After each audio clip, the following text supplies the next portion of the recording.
Amados irmãos e irmãs, paz e bem. Hoje, dia 8 de março, Dia Internacional da Mulher, rezemos por todas as mulheres do mundo inteiro. O evangelho para hoje, para a nossa meditação, é Mateus, capítulo 6, versículos de 7 a 15. Naquele tempo disse Jesus aos seus discípulos: Quando orardes, não useis muitas palavras como fazem os pagãos. Eles pensam que serão ouvidos por força das muitas palavras. Não sejais como eles, pois vosso Pai sabe do que precisais muito antes que vós o peçais. Vós deveis rezar assim: Pai nosso que estás nos céus, santificado seja vosso nome. Venha o teu reino, seja feita a tua vontade, assim na terra como nos céus.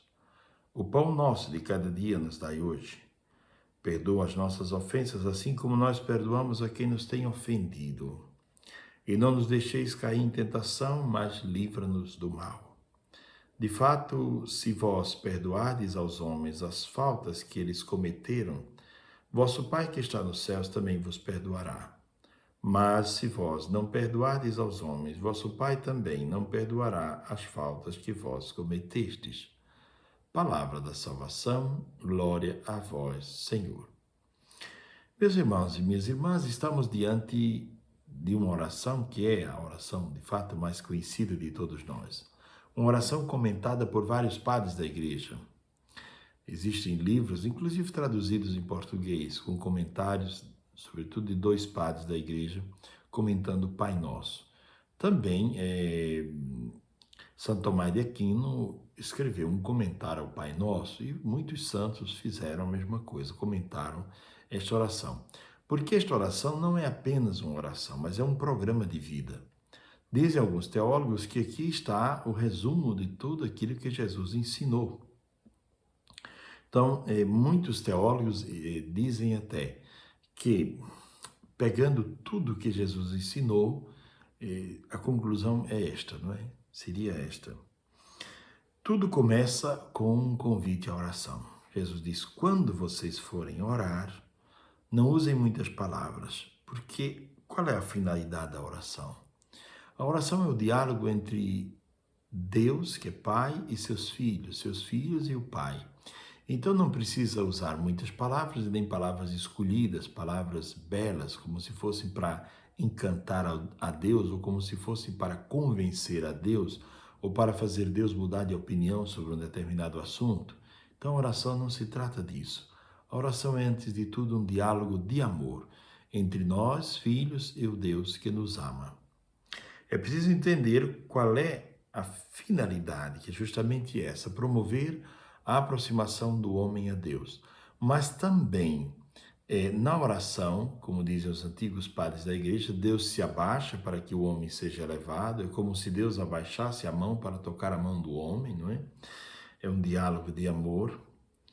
Mas na oração nós também aprendemos muito, porque à medida que nós repetimos este Pai Nosso, por exemplo, nós repetimos verdades fundamentais da nossa fé e verdades que, professadas, geram comportamentos novos, geram um desejo novo de viver em conformidade com a vontade de Deus. Então, Jesus diz o que a oração não é. A oração não é um acúmulo de muitas palavras sem sentido, como se fosse uma espécie de catequese para Deus, ou um aglomerado de palavras belas para convencer a Deus de alguma coisa. Não se trata disso. Então, o Pai Nosso seria um resumo, dizem alguns teólogos, do próprio Evangelho. É preciso aprender a orar. Orar, como diz Padre Zezinho, costuma fazer bem. Orar faz bem, porque me põe na dinâmica da escuta de Deus, não é? Eu me apresento a Deus com as minhas necessidades, os meus problemas, as minhas lutas diárias, e escuto a voz de Deus e a orientação de Deus para a minha vida. Como governar, como administrar, como reger a minha vida. A oração é esse momento de conversa aberta com Deus, na qual eu digo como eu estou e escuto aquilo que Deus tem para me dizer. Então, na oração não é que eu falo o tempo inteiro. Por exemplo, nós temos um problema às vezes. Quando vamos para uma adoração ao Santíssimo, nós falamos o tempo inteiro. Mas deve haver momentos de escuta, para escutar a voz de Deus. O que Deus tem para me dizer? O que é que Deus tem para me falar? Isso é muito importante, não é? Então Jesus diz, não useis muitas palavras, e useis palavras simples. A primeira é aprender a chamar a Deus de Pai. Jesus diz, quando vocês forem rezar, rezem assim, Pai Nosso. Essa é uma catequese belíssima, porque muitos têm a Deus como um patrão, e um patrão severo, cruel e duro, como o filho mais pródigo, o filho mais velho, digo melhor, da parábola do filho pródigo, que tinha Deus como patrão, que não ousava ter com Deus uma relação de pai, não é? Mas tinha Deus como um patrão, e um patrão duro, carrasco, não é? Ou como o homem das moedas, que recebeu a moeda para multiplicar e disse, eu sei que o Senhor é um patrão severo, que colhe onde não plantou, e aquilo já foi uma ofensa ao pai, né? Porque o pai não é assim, não é um patrão severo, é pai. E como filhos, nós não nos aproximamos de Deus como escravos e nem como trabalhadores de uma roça. Nós somos filhos, filhos que têm, de certo modo, entre aspas, direitos e deveres dentro de uma casa. Pai nosso, quer dizer, quando chamamos a Deus de nosso, estamos reconhecendo que somos irmãos e que temos uma comunidade pela qual nós devemos assumir responsabilidades e com a qual nós devemos assumir responsabilidades.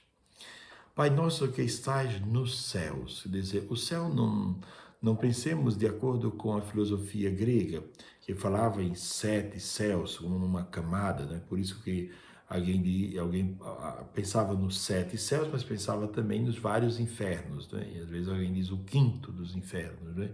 Porque o inferno também é como se fossem várias camadas, não é? Mas pensemos o céu como uma realidade de amor. O céu é Deus, dizia Santa Elizabeth da Trindade, não é? Pensemos o céu como uma experiência de mergulho em Deus.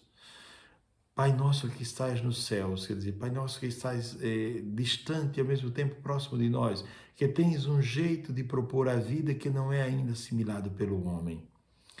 Pai nosso que estás nesta, entre aspas, nesta estrutura que é o céu, nesse jeito de viver que é o céu. Santificado seja o teu nome. Nós lutaremos para santificar o teu nome. Santo é o separado. Santificado seja o teu nome. Quer dizer, o teu nome é diverso, diferente de todos os nomes. No teu nome há poder. Venha o teu reino. Quer dizer, não somente pedimos, mas trabalhamos para que chegue o reino de Deus. E cada um de nós fará a sua parte para a chegada do reino. Trabalharemos para a chegada do reino de Deus. Seja feita a tua vontade. Estamos abertos a fazer a vontade de Deus, assim na terra como no céu. A vontade de Deus se espalha em todos os lugares. E seja feita a vontade dele e não a nossa. O pão nosso, não é o pão meu, o pão nosso de cada dia, nos dai hoje. É uma prece como que comunitária. As primeiras comunidades experimentaram muito isto, porque elas viviam uma partilha muito intensa dos bens. E com aquilo que se entregava na comunidade aos domingos, se alimentava com aquele valor os órfãos e as viúvas da cidade de Roma. E a igreja assistia muitos órfãos e viúvas naquele tempo. O pão nosso de cada dia, não um pão nosso perene, mas como aquele pão que caía para o povo de Deus no deserto, que era dado só para um dia e no outro dia já estava como podre, né? Não podia passar de um dia para o outro. Então, um pão que dura para hoje, um pão que também que evoque a substancialidade do pão verdadeiro que é o próprio Cristo. Perdoa nossas ofensas, assim como nós perdoamos aqueles que nos ofenderam. Pedimos a Deus perdão, porque é impossível ser feliz sem experimentar o perdão e sem dar o perdão. Já pensaram numa casa, por exemplo, se o marido nunca perdoasse a esposa nunca perdoasse o marido, pai e mãe nunca perdoasse os filhos nunca perdoassem os pais, e entre os filhos também não houvesse o perdão, aquela casa seria destruída em pouco tempo. O perdão é fonte de convivência, é fonte de amizade, fonte de convívio fraterno. Perdoai-nos as nossas ofensas. nos livre de julgar alguém, de deletar alguém da nossa vida. Nós temos crises, temos momentos difíceis de convivência com os outros, mas isso não significa deletar o outro da nossa vida, porque amanhã ou depois se volta tudo ao normal. Então, bem-aventurado quem sabe perdoar e sabe vencer as crises pelo perdão. E não nos deixeis cair em tentação, não nos abandoneis à tentação, não nos abandoneis ao demônio. Livra-nos do mal. O mal existe e nós queremos combatê-lo, não queremos compactuar com o mal. E no final, Jesus fala sobre o perdão que deve ser dado a todos aqueles que nos ofenderam. Que o Senhor nos ajude hoje, neste dia em que Ele nos propõe esta oração, a oração do Pai Nosso, nos ajude a pensar em uma vida vivida de acordo com esta oração. Uma sociedade nova, um povo novo, que chama a Deus de Pai e constrói com Deus uma relação de filhos, que reconhece os outros como irmãos, que vivem a santidade e santificam o nome de Deus pela própria santidade. Um povo que trabalha pela vinda do reino e não por si mesmo, não é? Um povo que procura fazer a vontade de Deus e um povo que pede o pão de cada dia e que reparte o pão com os que têm fome.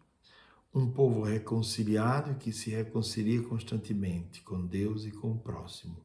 E um povo que luta constantemente para não cair em tentação. Guardemos essas palavras. Desejo a todos um ótimo dia nesse percurso quaresmal, que é um percurso de combate e um percurso de mudança interior. Sair das trevas para a luz, sair do pecado para a graça, sair da vida velha para a nova, do homem vencido, derrotado no paraíso, para o homem vitorioso em Cristo. Abençoe-vos Deus que é todo-poderoso, Pai, o Filho e o Espírito Santo. Amém. Deus nos abençoe sempre.